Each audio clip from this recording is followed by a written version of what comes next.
Diddly star bum wars, diddly bum diddly star bum diddly wars, bum diddly star bum diddly wars, bum battles in space.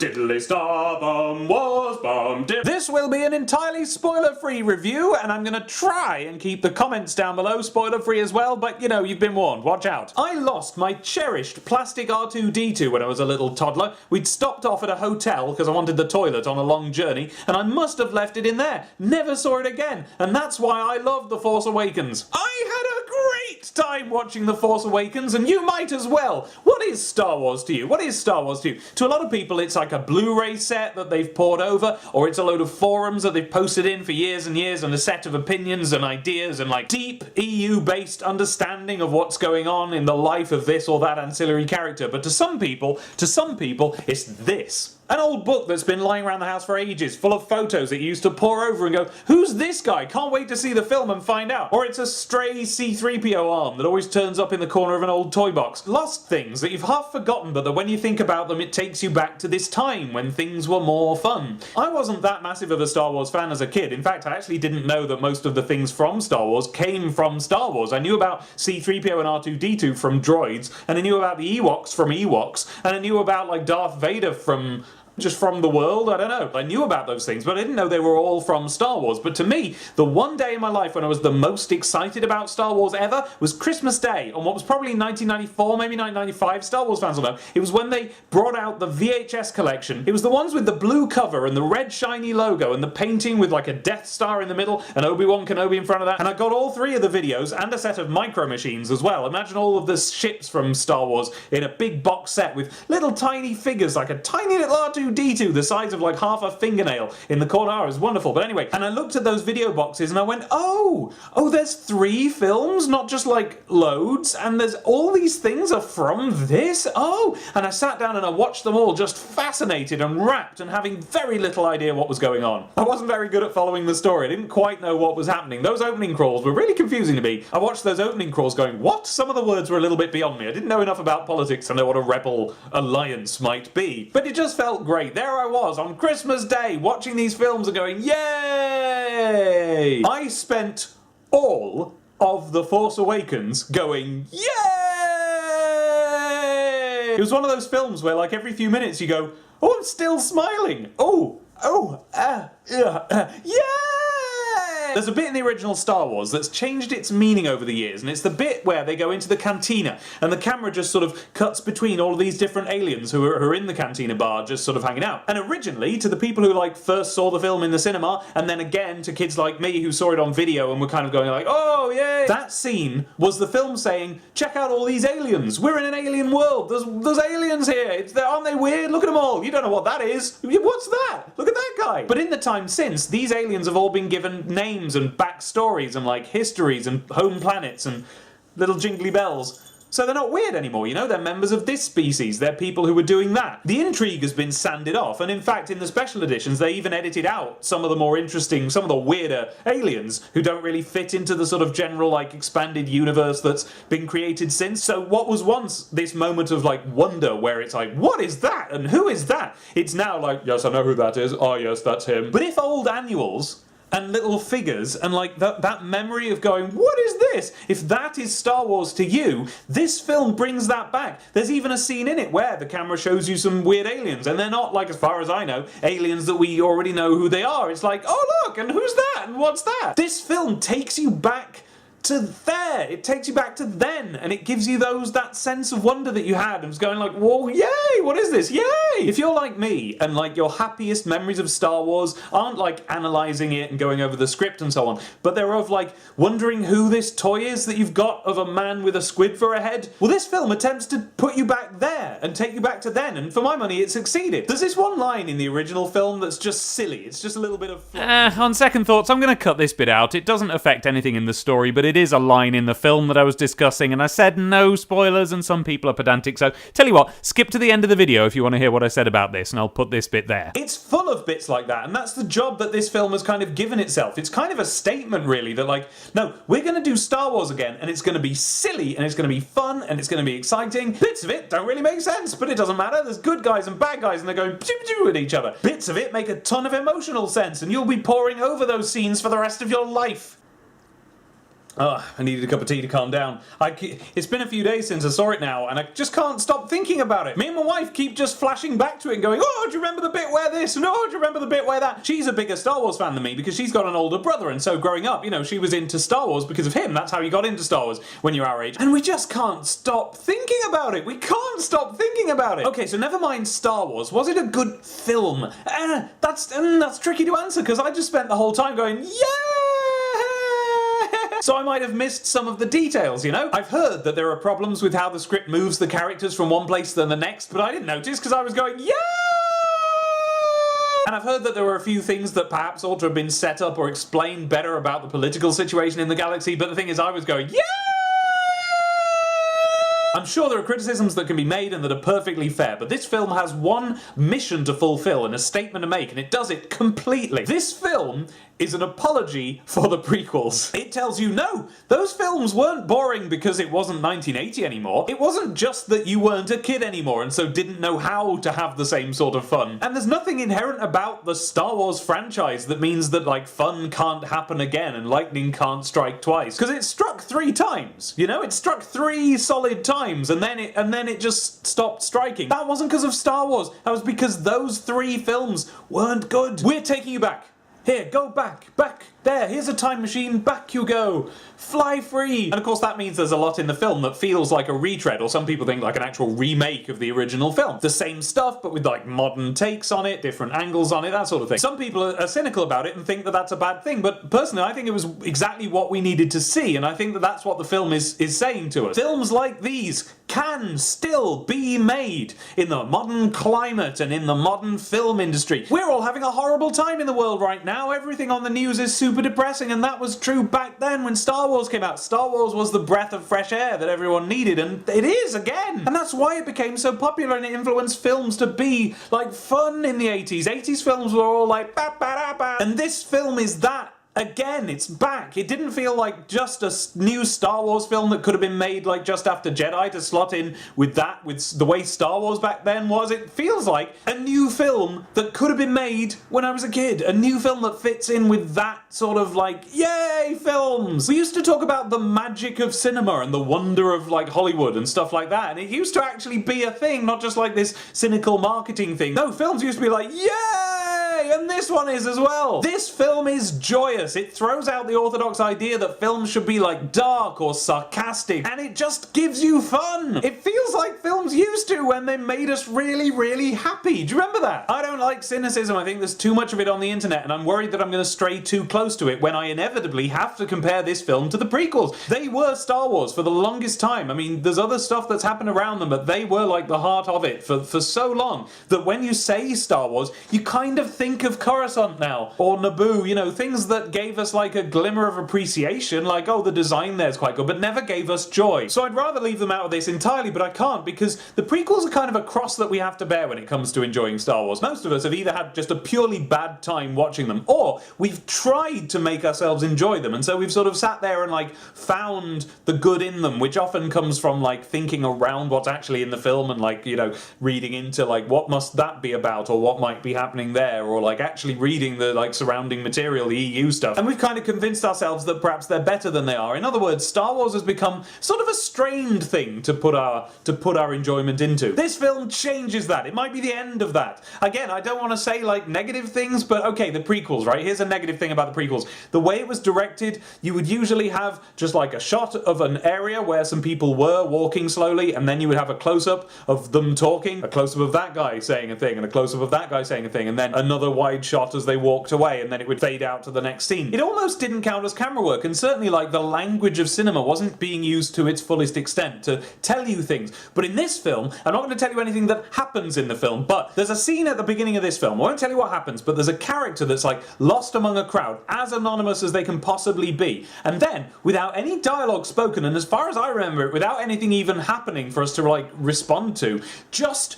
purely using camera work, using the kind of shots or maybe the kind of lens, I don't know, camera tricks, I don't know how to do any of this, but just using the pictures that we see, the film makes us form a new opinion about this character that like is different, to contradict the one we had just a couple of like frames ago. We start off, we think we know what we're looking at, and then we go, oh, there's a character who I'm interested in, and oh, I've formulated a new opinion about this character's motives and what they're like. And this is entirely done through camera work. We haven't seen that in Star Wars in ages! Even good Star Wars stuff, you know, like the good seasons of Clone Wars and so on, are kind of trying to ape the prequel style to a certain extent. It felt great to be back watching a film that like uses the language of film to tell a Star Wars story. You know, the way they used to. There was even one, perhaps slightly cheeky bit, where they took a shot that was in one of the prequel films, and it's a shot which originally I thought conceptually was quite a good idea. I thought like, oh cool, I'm glad we saw that on the screen. But I was having to a certain extent to go like,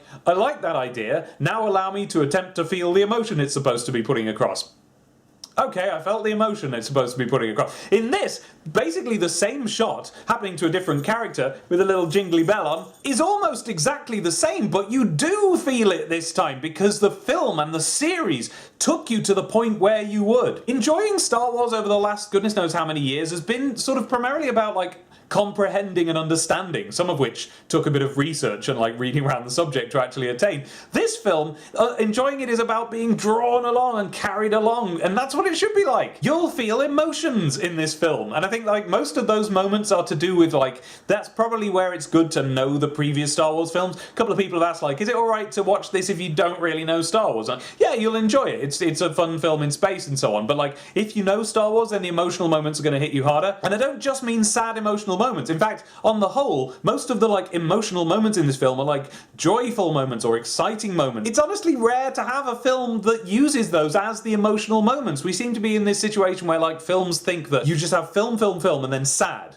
And film, sad, or anger, or whatever. You know, it gives us negative emotions to feel, and we all enjoy that. That carries us along too. But in this film, there's just as many moments where the emotional punch is like a happy one, or an excited one, as I say. There's one where, just thanks to a particular shot of a particular thing at a particular angle, you recognise that shot from Star Wars, and you go, oh, I know what's going to happen next. Is this going to happen next? And then it does, but like more excitingly than you thought, and it's so good! That happens a few times, in fact. They use the language of like Star Wars imagery a lot in this film, and I've seen people say that they use it too much and that it's like, you know, fan service stuff. But if that's true, then I feel they justify it by like using it to allow you to sort of see what's going to happen just before it happens and to be like riding along with it a little bit more. Some people don't like it, but I really did. But there are sad moments as well, and like more complicated emotional moments than that. I won't tell you what, but there is a moment where a character shouts one word and it's this emotional thump to the gut, and it feels so good to care about it. And you'll never guess what the word is, by the way. It's not a word like no or please or stop or something like that, but you'll know it when it happens, and oh, you'll feel it. Wait and see. That's good filmmaking. I'll be a bit more sensible about it when I've seen it again, and you know, of course, when we have it on Blu-ray and we can sort of pore over it and really check what happens in it. Personally, I'm hoping they'll do an extended edition on Blu-ray. That'd be great. I want more of this film. But there are a couple of things where people have said, hang on though, Dave, didn't you notice the plot hole where, and then they'll say something and I'll not have an answer for it. Be like, yeah, okay, I don't know what the answer to that is. But they didn't feel like huge things. There were plot contrivances here and there, but only in the way that there are, because it's film, it's shorthand, you know? You don't always need to know what time they got out of bed in order to go to work that day. You just need to see them at work. And what it reminds me of is a couple of details that were missing in the original Star Wars,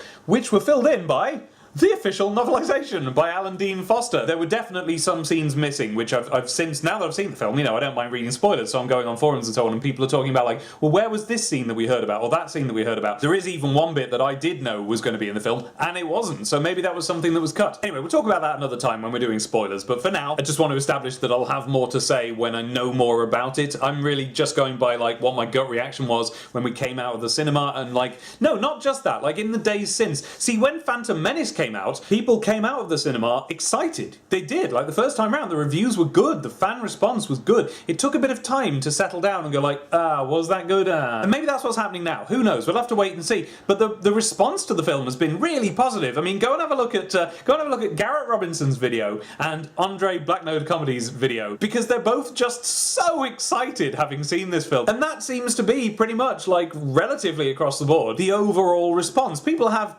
criticisms and nitpicks and so on, but like, generally speaking, people like this film a lot. Are we going to find out that like over the next few weeks we kind of calm down about it and realize that actually it wasn't very good? Who knows? But it feels good. It feels really good, and the more I think about the film, the more I remember bits, and the more I read about other people remembering bits, the more I'm like, yeah, that was a great bit, and that was really good, and that was really good, and like, the bits that were funny really were funny, they were, and the bits that were like, the dialogue was good. I have a minor criticism about how like some of the humour in it was a bit like snippy, snappy, quick, you know, not Joss Whedon-y, but like descended from Joss Whedon-y, that sort of thing, and I think that'll date quite quickly, but it was still funny, it was still good, it wasn't like prequel humour or special edition humour in this. No one bonks someone on the head and then goes googly doodly goo. There's no toilet humour in it. It's not that sort of film that's trying to be that sort of funny. It's honestly good. Oh, the characters, I haven't mentioned the characters. They're great! I won't say too much about them because, you know, I don't want to do anything spoilery, but like the three main new characters in this, Rey, Finn, Poe, love them! I love all three of them. I absolutely love them. The old characters who come back, love them! They weren't overused, they weren't underused. They actually have parts to play, and like the last 30 years of history in the Star Wars universe is sort of like inferred to you just by the way they carry themselves and the way they interact. I love them all. BB-8! BB-8 is great! Negatives. There must be negatives I can say. This is a very positive video, but there must be negatives. I just can't think of them because I was going, yeah! I can't think of anything that was boring in it. I can. There was one scene in it that I wasn't riveted. I won't say what it is because spoilers, but yeah, there was like one scene that I wasn't keen on. And even that scene, like, informed you about one thing about one character and one thing about another character. That one had already been done better in the previous scene, so that wasn't really necessary.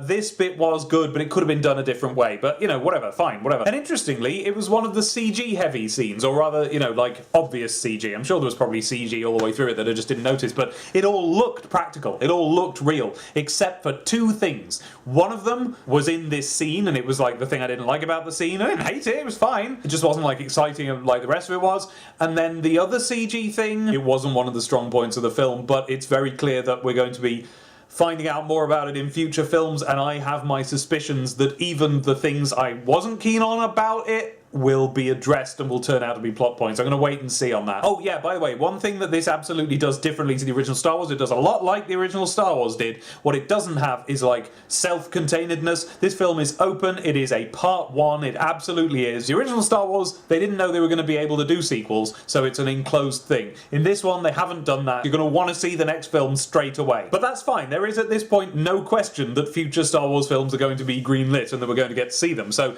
they are starting out on a long journey. What that means is that maybe some of the things that you would quite like to see resolve in this film won't resolve in this film, but they do resolve in miniature, or resolve, parts of them resolve, or they resolve in ways that are satisfying without ending the story, things like that. Yeah, I was very happy with it.